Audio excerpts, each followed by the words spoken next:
Coming up later, we go behind the scenes to showcase celebrity chef Wolfgang Puck.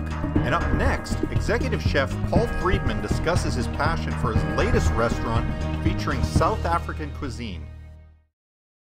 You now just opened your latest restaurant. Yes. Tell me about this restaurant, where it's located. Yes. The restaurant that we have is called Peli Peli, and we wanted to create a South African influence with a little bit of fusion and not really be here for South Africans because we live in America. So how do we get the American palate to understand South African culture? Right. And so that was the most important thing for me to establish. So how do we do that? How do we infuse it? And how do we use the products of South Africa, bring them to America, and infuse them with the American palate? So we spent countless months, weeks, days, years. We spent 2 years doing this before we actually came up with the menu. And then everyone said, wow, you've got something really great here. That's when I met my partner Michael and Thomas. I had several pizzerias at the time that I was operating, and through one of my unfortunate divorces. I don't have 57 ex-wives, by the way. Thank goodness, right? Yes, they have all the other ones now, but there's only 3 of them. But you know. That's why he has 58 restaurants. That's right. You got to keep going. Yes, and my mother warned me. She said, you're going to be just like your Uncle Louis. Because he had 3 restaurants. I said, I don't want to work for him, no. But there's a secret, you see. And so my mom gave me the secret. It's all about food, and that if you put the right herbs and spices, it becomes very addicting. And so she gave me this one spice that my Uncle Louis would put in everybody's food, and that's why he was so successful, because people would keep coming back. And so she said, you're going to be like your Uncle Louis, so you're going to get divorced, because the restaurant business that's the way it is, because your wives will always think that there's another mistress in your life, and it's your restaurant, because you just, there's nothing you can do about it. If you're serving food, you're only as good as your last meal. So, you know, you have to constantly be there. You have to make sure that the operation runs right. The food is always correct. It's got to be hot. It's got to be fresh. And there's so many intricate things that people don't know about the restaurant industry. But so anyway, I fell in love with cooking.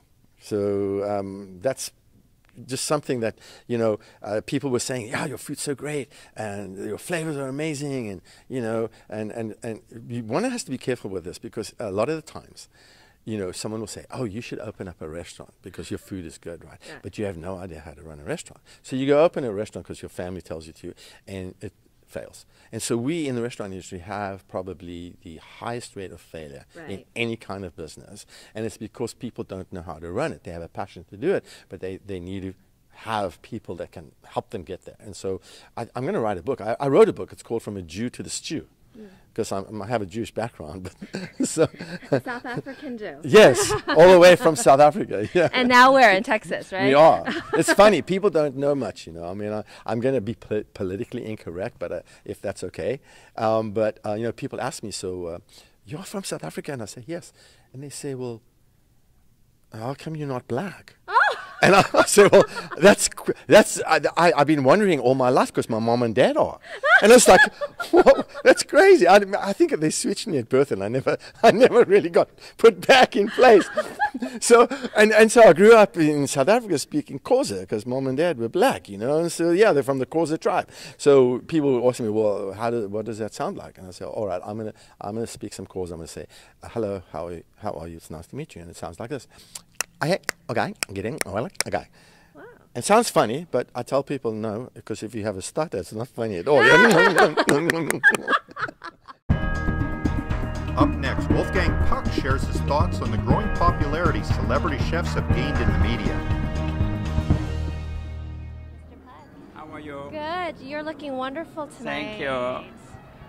So, you know, we're looking around tonight, and there are a lot of celebrity chefs. And how did that become about? You know, back in the day, you see some of the celebrity or the chefs that come, and then it was television, and all of a sudden there's like this status of being a celebrity chef. Well, I really believe, you know, it started probably in the 80s when chefs came to television, really. And see, I'm one of the oldest one. I was one of the first ones, probably on Good Morning America and things like that. So, and then it was like David Letterman and Johnny Carson once in a while.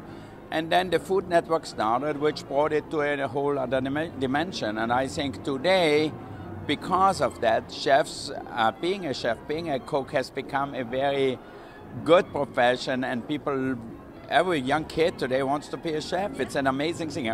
They forget how much hard work it is, you know, to get on television, to have your own restaurant. It's not easy. Right. Well, let's talk about how you got started, finding your passion, and how did you know that this is what you wanted to do?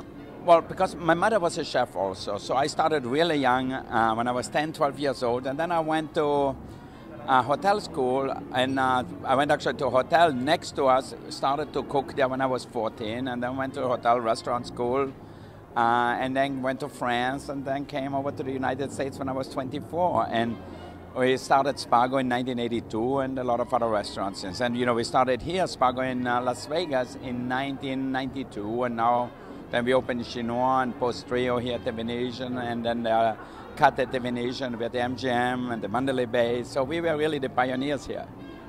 You know, you have been How are so you? successful. Look at that. He's got fans all over the place. Good to there. see you. Oh, we'll say hello. More important. Good to see you. Now you go around, like we are the first one on the right, you have to eat because when you sit down, it's no food. So it's all the stations all around. Thank you for letting me know. Okay, good. How do you like him for a doorman? Was that nice? I'm gonna be, yeah. Hey, Hey, how are you? welcome me Good to again. see you. In town. The best doorman in town. Now, He's the official greeter. with our restaurant right on the right side here because all the food is on the stations. Okay. So when you sit down, it's the auction at the Neville Brothers. Okay, great. What did you make, Wolfgang? So we have like our Louis salad, we have, you know, with shrimps and everything, and then we have a Kobe steak and macaroni and Wow. cheese, and a date cake with an orange sauce. So you have your whole dinner. Oh, this sounds fantastic. Yeah. Well, I'm so glad to be We'll here. see you and doing this inside. wonderful Yeah, thing. just go and eat enough, because if not, you're gonna be hungry afterwards.